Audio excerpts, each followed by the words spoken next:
Hello students, इस video में हम करेंगे सोप्स के बारे में, क्लींजिंग एक्शन ऑफ सोप्स के बारे में और सोप्स और डिटर्जेंट्स में क्या डिफरेंस होता है इसके बारे में करेंगे हम। तो सबसे पहले देखिए, सोप्स आपने कहाँ पे किया था, कुछ स्पोनिफिकेशन नाम किया था आपने जब इथेनोइक एसिड का आपने केमिकल रिएक्शंस की थी, तो वहाँ पे आपने दो रिएक्शन की, एक एस्टेरिफिकेशन और एक स्पोनिफिकेशन। तो स्पोनिफिकेशन रिएक्शन से हमने क्या बनाया था, सोप बनाया था। तो सोप में हमने क्या लिखा था, CH3COONE, सोडियम एसिटेट। इसको हमने वहाँ पे क्या लिखा था, सोप लिखा था। तो सोप में होता क्या है, देखिए अगर मैं यहाँ से सोडियम हटा दूँ तो मेरे पास क्या है, एसिटिक एसिड है। ये क्या है मेरे पास, एसिटिक एसिड, इथेनोइक एसिड भी बोलते हैं इसको। यहाँ से H हटा के क्या लगा हुआ है, Na लगा हुआ है, और इसी को हमने क्या बोल दिया है, सोप बोल दिया है। तो सोप में होता क्या है, जो हमारे पास ये एल्काइल ग्रुप है, CH3 ग्रुप है, ये क्या होगा, लॉन्ग चेन एल्काइल ग्रुप होता है। क्या होता है ये, लॉन्ग चेन एल्काइल ग्रुप। जैसे कि एग्जाम्पल देखिए, मैंने यहाँ पे लिखा है C17H35, बाकी ये वाला हिस्सा सेम ही है आपका, COONE। तो ये क्या है, ये सोप है हमारे पास। कौन सा सोप है, ये है सोडियम स्टीरेट। सोडियम स्टीरेट क्या है हमारे पास, ये सोप है, ठीक है, सोडियम स्टीरेट। तो यहाँ पे देखिए जो सोप है, सोप के अंदर क्या होगा, हाइड्रोजन हटेगा, जो एसिड के अंदर हाइड्रोजन होता है, और उसकी जगह पे क्या लग जाएगा हमारा मेटल। कौन सा मेटल आयन लगेगा यहाँ पे, सोडियम। सोडियम की जगह पे आपका दूसरा कौन सा मेटल आयन लग सकता है, पोटाशियम आयन भी लग सकता है। तो अगर देखिए मैं यहाँ पे अगर डेफिनेशन लिखूँ सोप्स की, सोप्स क्या होते हैं, soaps are sodium and potassium. Soaps are sodium and potassium salts of long chain carboxylic acid,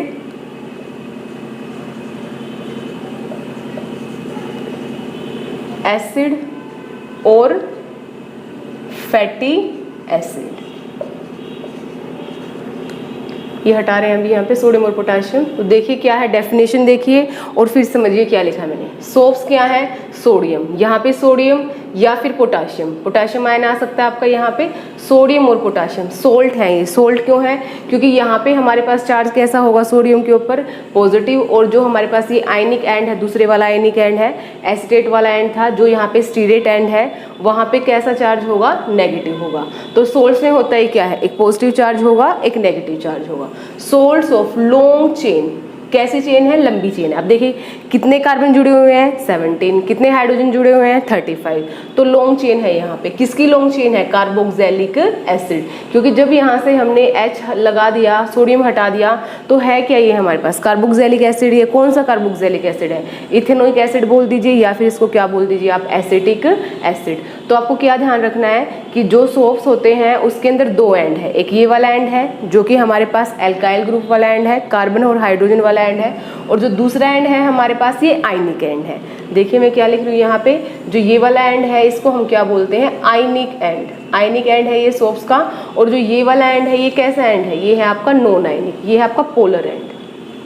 polar and ये आयनिक एंड है आपका, और ये कौन सा एंड है, पोलर एंड है। डेफिनेशन से आपको क्लियर हो गया होगा कि सोप्स क्या है, सोडियम और पोटाशियम साल्ट सोप, चाहे तो आप इनको फैटी एसिड बोल दीजिए या फिर लॉन्ग चेन कार्बोक्सिलिक एसिड। अगर देखिए मैं फैटी एसिड की बात करूँ, यहाँ पे कौन सा फैटी एसिड यूज है यहाँ पे इस सोप के अंदर।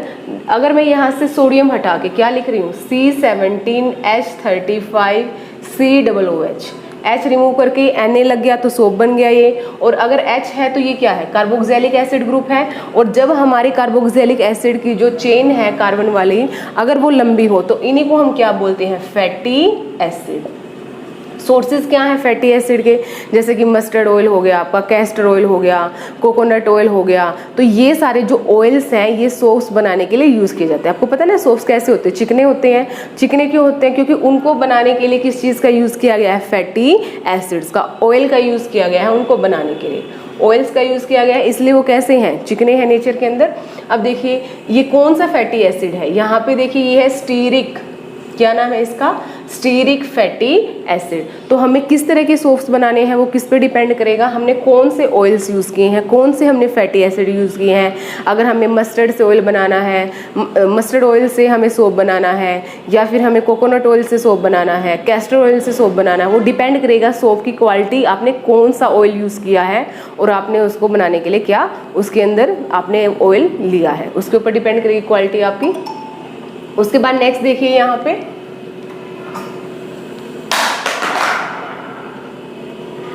सोप्स के बाद है आपका यहाँ पे सोप का स्ट्रक्चर। स्ट्रक्चर में देखिए ये तो है आपका एक्चुअल स्ट्रक्चर। अगर इसको बुक के अंदर कैसे लिखा गया है, इसी स्ट्रक्चर को इस तरह से लिखा गया है, इस तरह से। ये क्या है, एक सोप मॉलिक्यूल है। क्या है ये, एक सोप मॉलिक्यूल है। इसके अंदर जो आपको ये सर्कुलर रिंग दिख रही है, जो हेड वाला हिस्सा दिख रहा है, इसको हेड बोलते हैं। इस पूरे हिस्से को हम क्या बोलते हैं, टेल बोलते हैं। ये टेल वाला रीजन है और ये कौन सा रीजन है, हेड वाला रीजन है। तो एक्चुअल में जो यहाँ पे फॉर्मूला लिखा गया है, यही फॉर्मूला है। ये कौन सा हिस्सा है, ये है आपका आयनिक हिस्सा। जो हेड वाला रीजन होता है उसको हम क्या बोलते हैं, आयनिक पार्ट। किसका आयनिक पार्ट, सोप का आयनिक पार्ट। और जो आपको ये टेल वाला हिस्सा नजर आ रहा है, ये कौन सा है आपका, नॉन आयनिक। इसको हम बोलते हैं नॉन पोलर, नॉन पोलर। और यहाँ पे जो आयनिक पार्ट है इसको हम क्या बोलते हैं, पोलर हेड भी बोलते हैं। क्या बोलते हैं इसको, पोलर हेड। और इसको बोलते हैं नॉन पोलर टेल। अब देखिए क्या होगा, आपको पता है जो आयनिक कंपाउंड्स होते हैं वो वाटर के अंदर क्या हो जाते हैं, डिसोल्व हो जाते हैं। Ionic compound for example NaCl। अगर आपने नमक लिया और क्या कर दिया, वाटर ऐड कर दिया, तो क्या होगा, Na आयन बनेंगे, Cl आयन बनेंगे, H आयन बनेंगे और OH आयन बनेंगे। तो ये क्या होंगे, आयंस क्या करेंगे, इसको डिसोल्व कर लेंगे। जो आयंस बने हैं वो किसके अंदर डिसोल्व हो जाएंगे, वाटर के अंदर डिसोल्व हो जाएंगे। क्योंकि यहाँ पे ये भी आयनिक कंपाउंड है और जो आपका वाटर मॉलिक्यूल है वो कैसा नेचर का है, पोलर नेचर का है। अब ये पोलर का मतलब क्या है कि जैसे अगर हम बात करें यहाँ पे वाटर मॉलिक्यूल की, तो यहाँ पे जो बॉन्डिंग होती है वो कैसी होती है, कोवलेंट बॉन्डिंग होती है। देखिए यहाँ पे मैंने 6 वैलेंस इलेक्ट्रॉन लिख दिए हैं ऑक्सीजन के, 1 वैलेंस इलेक्ट्रॉन लिखा है यहाँ पे हाइड्रोजन का, दूसरा वैलेंस इलेक्ट्रॉन लिखा है यहाँ पे हाइड्रोजन का। अगर हम ऑक्टेट की बात करें तो ऑक्सीजन का ऑक्टेट कंप्लीट हो चुका है, ये हाइड्रोजन का डबलेट कंप्लीट हो चुका है, यहाँ पे भी हाइड्रोजन का डबलेट कंप्लीट हो चुका है। तो यहाँ पे कैसा बॉन्ड आया है, इस तरह से बॉन्ड आया है। कितने लोन पेयर बचे हैं ऑक्सीजन के पास, 2 पेयर्स लोन पेयर्स बचे हैं। तो क्या होगा, ऑक्सीजन की जो इलेक्ट्रॉन को अट्रैक्ट करने की जो पावर होती है अपनी तरफ वो ज़्यादा होती है। तो जो यहाँ पे एक इलेक्ट्रॉन है जो कोवलेंट बॉन्डिंग में पार्टिसिपेटेड है, वो क्या करेगा, किसकी तरफ चला जाएगा, वो किसकी तरफ ज़्यादा अट्रैक्टेड होगा, वो होगा आपके ऑक्सीजन की तरफ। मैं यहाँ का जो डॉट है मैं इसके पास लगा रही हूँ। यहाँ पे भी सेम, जो 2 इलेक्ट्रॉन की शेयरिंग हुई है, एक हाइड्रोजन का और एक ऑक्सीजन का, वो इलेक्ट्रॉन किसकी तरफ ज़्यादा अट्रैक्टेड होगा, ऑक्सीजन की तरफ, जिसकी वजह से जो ऑक्सीजन है उसके ऊपर नेगेटिव चार्ज बढ़ जाएगा। तो इसको हम बोलते हैं पार्शियल। और कितना पार्शियल, यहाँ के हाइड्रोजन का इलेक्ट्रॉन अपनी तरफ अट्रैक्ट कर लिया है, यहाँ से हाइड्रोजन का इलेक्ट्रॉन अपनी तरफ अट्रैक्ट कर लिया है, तो 2 पार्शियल नेगेटिव। तो यहाँ पे जो हमारी बॉन्डिंग कोवलेंट थी वो प्योर कोवलेंट बॉन्डिंग नहीं है। यहाँ पे क्या आ गया, कुछ इसके अंदर पार्शियल पॉजिटिव और नेगेटिव कैरेक्टर। यहाँ से इलेक्ट्रॉन हटा, मतलब इससे थोड़ी दूर गया, तो यहाँ पे चार्ज कैसा है, पार्शियल पॉजिटिव। यहाँ से इलेक्ट्रॉन थोड़ी दूर गया तो यहाँ पे भी चार्ज कैसा आया है, पार्शियल पॉजिटिव। तो जिसकी वजह से यहाँ पे हम बोल सकते हैं कि जो वाटर है वो कैसा नेचर रखता है, पोलर। पोलर का मतलब क्या है कि कोवलेंट बॉन्डिंग होते हुए भी इसके अंदर थोड़ा बहुत क्या बन चुका है, partial positive and negative charge. तो आपका जो ये हिस्सा है आयनिक एंड है जो सोप का, वो कैसे नेचर का है, ये पोलर नेचर का। लिखा हुआ है ना यहाँ पे पोलर, तो पोलर का मतलब आप समझ गए होंगे, यहाँ पे पार्शियल नेगेटिव चार्ज है यहाँ पे और यहाँ पे पॉजिटिव चार्ज, मतलब एक्चुअल में आयनिक बॉन्डिंग नहीं है यहाँ पे, लेकिन पोलर नेचर है यहाँ पे। अब उसके बाद क्या होगा, ये जो वाला हिस्सा है आपका जो पोलर हेड है, ये वाटर के अंदर डिसोल्व हो जाएगा, मतलब ये होगा आपका वाटर लविंग, जिसको हम बोलते हैं हाइड्रोफिलिक। क्या बोलते हैं इसको हम, हाइड्रोफिलिक एंड। ये है क्या, वाटर लविंग। और जो आपका दूसरे वाला हिस्सा है, जो टेल वाला हिस्सा है, क्योंकि ये कैसा हिस्सा है, नॉन पोलर है, यहाँ पे ओनली कार्बन और हाइड्रोजन है, इनके बीच की बॉन्डिंग कैसी होगी, प्योर कोवलेंट बॉन्डिंग होगी। तो प्योर कोवलेंट बॉन्डिंग होने की वजह से यहाँ पे पार्शियल पॉजिटिव नेगेटिव चार्ज नहीं बनेगा, तो जिसकी वजह से टेल को हम क्या बोलते हैं, नॉन पोलर। तो जो नॉन पोलर पार्ट होगा वो होगा आपका hydrophobic. Hydro means water, phobic means hater, hydrophobic. ये वाला हिस्सा वाटर के अंदर डिजोल्व नहीं होगा, ये जो हिस्सा है आयनिक हिस्सा है, जो पोलर रीजन है, वो वाटर के अंदर क्या हो जाएगा, डिजोल्व हो जाएगा। अब हम बात करते हैं यहाँ पे क्लींजिंग एक्शन ऑफ सोप्स, कैसे जो हमारे सोप्स हैं वो सफाई करते हैं कपड़ों के अंदर, जो मैल है, जो ऑयल है, जो डर्ट है, जो डस्ट है, कैसे उसको रिमूव करते हैं। तो देखिए होता क्या है एक्चुअली में, ये डेफिनेशन यहाँ से हटा देती हूँ मैं।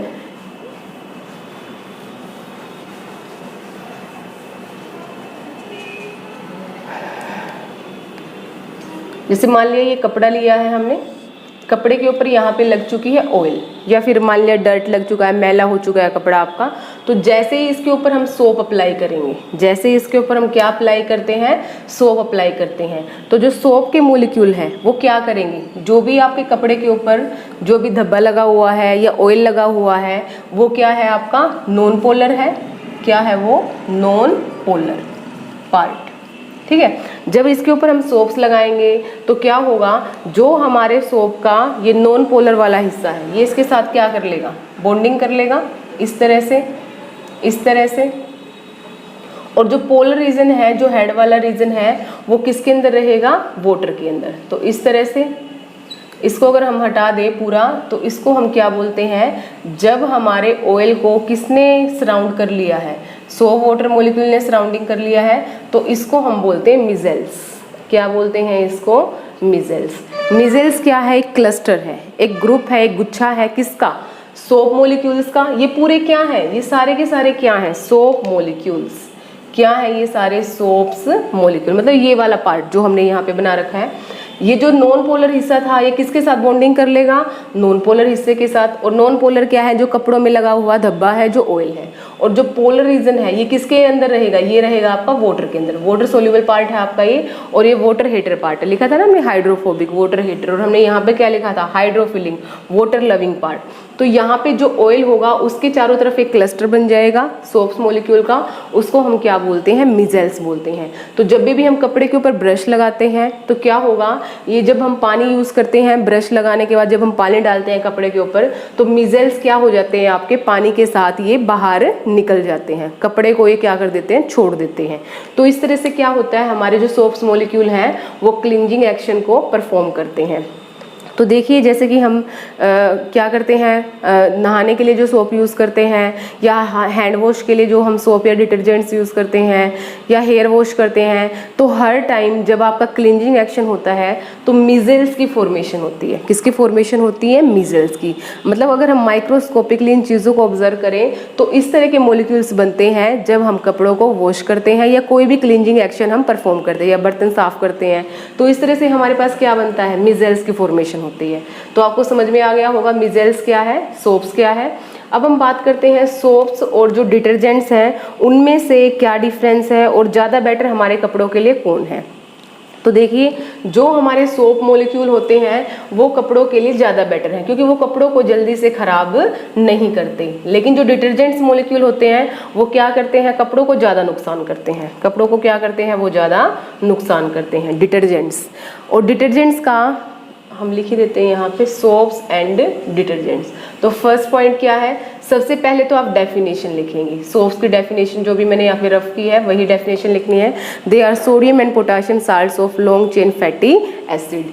उसके बाद है या फिर long chain carboxylic acid. Detergents क्या है, दे आर सोडियम या sodium salts of benzene sulphonic acid.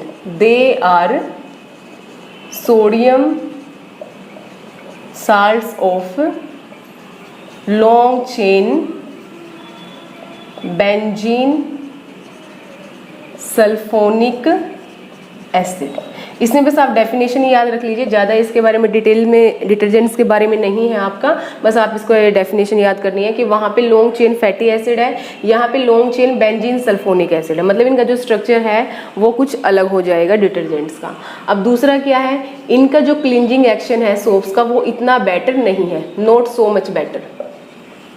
Better cleansing action, जो इनका क्लींजिंग एक्शन है वो इतना अच्छा नहीं है, लेकिन डिटर्जेंट्स का जो क्लींजिंग एक्शन है वो बहुत ही अच्छा है, बहुत बेटर क्लींजिंग एक्शन करते हैं ये सॉफ्ट वाटर के अंदर ही वर्क करते हैं। Soaps work only in soft water. किस वाटर में वर्क करते हैं ये? सॉफ्ट वाटर में। लेकिन जो हमारे डिटर्जेंट्स होते हैं ये किस में वर्क करते हैं? Soft and hard both water. Soft water हो या ये हार्ड वाटर हो, उन दोनों के अंदर ये अच्छी तरह से सफाई करते हैं। तो जितने भी हमारे ये फेस वॉशेज होते हैं या शैम्पूज होते हैं, ये जो भी आप सर्फ एक्सेल वगैरह यूज़ करते हो, इन सभी के अंदर क्या होता है? डिटर्जेंट्स होते हैं। ये सब है क्या? डिटर्जेंट्स। इसलिए किसी भी तरह का पानी हो आपका, चाहे ट्यूबवेल का पानी हो, चाहे आपकी नहर से पानी हो, कहीं से भी आपने कोई भी सोर्स लिया हो आपका, तो वहाँ पर इनका जो क्लींजिंग एक्शन होगा वो क्या होगा? बहुत ही अच्छा होगा। ठीक है। लेकिन जो आपके सोप्स हैं वो सॉफ्ट वाटर के अंदर ही अपना अच्छी तरह से काम परफॉर्म कर पाएंगे। कपड़ों के लिए ज़्यादा बेटर नहीं होते हैं ये, कपड़ों को इतना ज़्यादा नुकसान नहीं करते हैं, इनका क्लींजिंग एक्शन इतना ज़्यादा नहीं है, इनका क्लींजिंग एक्शन बहुत ही अच्छा है। उसके बाद है सबसे most important point, fourth point, ये नॉन बायोडिग्रेडेबल है। कौन? किसकी बात कर रहे हैं हम? डिटर्जेंट्स की। डिटर्जेंट्स क्या है? Non biodegradable. और जो सोप्स क्या है? बायोडिग्रेडेबल। बायोडिग्रेडेबल है इसका मतलब क्या है कि जो हमारे माइक्रो ऑर्गेनिजम्स हैं वो सोप्स को तो ख़त्म कर देते हैं धीरे धीरे डिग्रेड करके, उनका जो केमिकल यूज़ किया हमने उसको ख़त्म कर देंगे। लेकिन जो डिटर्जेंट्स के अंदर जो हम केमिकल्स यूज़ करते हैं वो नॉन बायोडिग्रेडेबल होते हैं, इसलिए वो वाटर को पोल्यूशन कोज करते हैं, कपड़ों को नुकसान करते हैं, अलग से वाटर पोल्यूशन भी कोज करते हैं। लेकिन एक चीज़ पॉजिटिव क्या है? इनका क्लींजिंग एक्शन अच्छा है। ये किसी भी तरह के वाटर के अंदर क्लींजिंग एक्शन जो है वो परफॉर्म कर सकते हैं अच्छी तरह से। तो ये हो गया हमारा सोप्स और डिटर्जेंट्स के बीच में डिफरेंस। अब यहाँ पे आपने जो वर्ड लिखे हैं मैंने, सॉफ्ट वाटर और हार्ड वाटर, इसका क्या मतलब है? एक बार ये भी समझ लीजिए आप, सॉफ्ट वाटर क्या है, हार्ड वाटर क्या है। सॉफ्ट वाटर वो वाटर है जिसके अंदर जल्दी से झाग बन जाए, जैसे कि हमने साबुन डाला, साबुन डालते ही क्या बन जाए? झाग बन जाए, तो उसको हम क्या बोल देंगे? Soft water. लेकिन हार्ड वाटर क्या है? ऐसा वाटर जो कि फोम फॉर्मेशन ना करे, जो जल्दी से झाग ना बनाए। ठीक है, तो उसको हम क्या बोलते हैं? उसको हम बोलेंगे हार्ड वाटर। तो वाटर जो हार्ड है वो किस वजह से है? Hardness of water. वाटर की हार्डनेस किस वजह से है? ये है आपके कैल्शियम एंड मैग्नीशियम आयंस की वजह से। अगर आपके वाटर के अंदर, जैसे मान लिया ये आपने वाटर लिया है कपड़े वॉश करने के लिए, अगर इसके अंदर कैल्शियम आयन है या फिर मैग्नीशियम आयन है, कैल्शियम और मैग्नीशियम के भी क्या, कौन से सोल्ट्स जो कि वाटर को क्या करते हैं? वाटर को हार्डनेस प्रोवाइड करते हैं, वो है आपके calcium chloride, sulphate and hydrogen carbonate.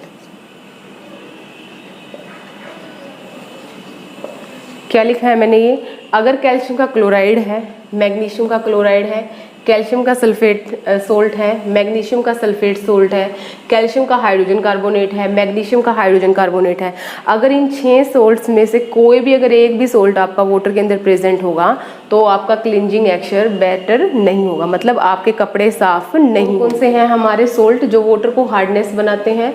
देखिए क्या है, calcium chloride CaCl2, magnesium chloride MgCl2, calcium sulphate CaSO4, magnesium sulphate MgSO4, hydrogen carbonate ये आएगा आपका calcium hydrogen carbonate CaSCO3, magnesium hydrogen carbonate MgHCO3 whole twice, यहाँ पे भी क्या आ जाएगी? Whole twice. तो ये क्या है आपका? ये है आपके सारे के सारे सोल्ट्स जो वाटर को क्या बनाते हैं? हार्ड बनाते हैं। अगर वाटर के अंदर इनमें से कोई भी सोल्ट प्रेजेंट है तो उस वाटर को हम क्या बोलते हैं? Hard water. मतलब हार्डनेस यही प्रोवाइड करते हैं वाटर को, जिसकी वजह से हमारे सोप्स अच्छी तरह से काम नहीं कर पाते। अब मैं आपको यहाँ पे बताऊंगी सिकम क्या होता है। सिकम क्या है, कैसे सिकम बनता है, और सिकम जब बनता है तो हमारा जो सोप है वो वेस्ट क्यों होता है? क्या ऐसा प्रॉब्लम आ गई है कि जो हमारा सोप है वो वेस्ट हो गया है? तो देखिए अभी नेक्स्ट टॉपिक क्या हमारा है? सिकम। सिकम क्या है? देखिए जैसे मैंने अभी यहाँ पे लिखा है C17H35COONA, ये क्या है? सोप है। क्या है ये? सोप है। कौन सा सोप है बताइए आपको नाम? Sodium stearate. अगर इसके यूज़ किया गया है कपड़े वॉश करने के लिए, और जिस कपड़े को आप वॉश कर रहे हो और उसको वॉश करने के लिए आप पानी यूज़ कर रहे हो हार्ड वाटर। कौन सा वाटर यूज़ कर रहे हो? Hard water. फॉर एग्जाम्पल आप यूज़ कर रहे हो कैल्शियम क्लोराइड वाला वाटर। कौन सा वाटर? जिसके अंदर क्या है? हार्डनेस आपको पता है ना आपकी। हार्ड वाटर के अंदर जो भी मैंने 6 सॉल्ट्स आपको लिखवाए थे, अगर कोई भी एक भी प्रेजेंट है तो आपका वाटर कैसा है? हार्ड वाटर है। मान लिया कैल्शियम क्लोराइड सोल्ट प्रेजेंट है आपके वाटर के अंदर, तो क्या होगा? यहाँ से सोडियम रिप्लेस होगा, इसके प्लेस पे कौन आ जाएगा? कैल्शियम। तो बनेगा क्या? यहाँ पे आपको 2 वाटर मोलिक्यूल्स यूज़ करने पड़ेंगे, 2C17H35COOC प्लस 2NaCl। तो क्या बना आपका? सोप था आपका, ठीक है। सोप से आपके पास क्या हो गया? यहाँ से सोडियम हटा और यहाँ पे क्या लग गया है? कैल्शियम। और थोड़ी देर पहले मैंने आपको बताया था सोप्स होते क्या है? सोडियम और पोटाशियम। चाहे तो यहाँ पे सोडियम हो चाहे यहाँ पे पोटाशियम हो, उन्हीं को हम सोप्स बोलते हैं। लेकिन यहाँ पे क्या लग चुका है? कैल्शियम लग चुका है। अब ये सोप नहीं है, इसको हम क्या बोलते हैं? सिकम बोलते हैं। सिकम क्या होता है? जब कई बार हम कपड़े वॉश करते हैं या नहाते हैं तो उस टाइम पे क्या होता है, हमारी स्किन से कुछ ऑयली सब्सटेंस चिपक जाता है। उसको हम क्या, जैसे हमने साबुन लगाया, पानी डाला, पानी डालने के बाद होगा स्किन से चिपक जाएगा हमारा, तो जो स्किन से चिपकता है हमारा, उस सब्सटेंस को हम क्या बोलते हैं? सिकम बोलते हैं। तो एक तरह से बोल सकते हो आप कि जब हम हार्ड वाटर यूज़ करते हैं और हम सोप यूज़ कर रहे हैं, तो जो हमने सोप यूज़ किया है वो सोप एक्चुअल में सोप नहीं बचा है, वो क्या बन चुका है? सिकम बन चुका है, जिसकी वजह से जो हमारे कपड़े हैं वो प्रॉपरली साफ नहीं होंगे, क्योंकि सोप से तो क्या बन गया है? सिकम बन गया है। तो मिजल्स की फॉर्मेशन कौन करेगा? मिजल्स की फॉर्मेशन तो नहीं होगी ना। तो मिजल्स की फॉर्मेशन होगी तभी हमारा क्या होगा? क्लींजिंग एक्शन होगा। तो क्लींजिंग एक्शन हमारा होगा ही नहीं, क्योंकि सोप्स तो हमारे बचे ही नहीं हैं, वो किस में बदल गए हैं? सिकम में बदल गए हैं। तो ये था आपका सिकम फॉर्मेशन के बारे में, ठीक है। अब एक लास्ट में आपको कि आपको क्या यूज़ करना है, जैसे कि आपको यहाँ पे स्टीरिक एसिड है आपके पास C17H35COOH स्टीरिक एसिड है। इसके अंदर मैं क्या ऐड करूँ? बेस ऐड करूँ, सोडियम हाइड्रोक्साइड ऐड करूँ या फिर पोटाशियम हाइड्रोक्साइड ऐड करूँ? तब यहाँ से हाइड्रोजन हटेगा, कौन लग जाएगा? सोडियम लग जाएगा, या फिर कौन लग जाएगा? पोटाशियम लग जाएगा। बनेगा क्या हमारे पास? C17H35COONA। इसका मतलब आप बोल सकते हो कि अगर आपको सोप बनाना है तो आपको अल्कली की ज़रूरत होगी। कौन सा अल्कली? चाहे तो सोडियम हाइड्रोक्साइड अल्कली या फिर पोटाशियम हाइड्रोक्साइड। और आपने एसिड बेस के चैप्टर में ये किया है ना कि alkali sodium hydroxide is use for manufacturing of soaps and detergents. तो ये यूज़ होता है आपका सोप्स का बनाने के लिए सोडियम हाइड्रोक्साइड का।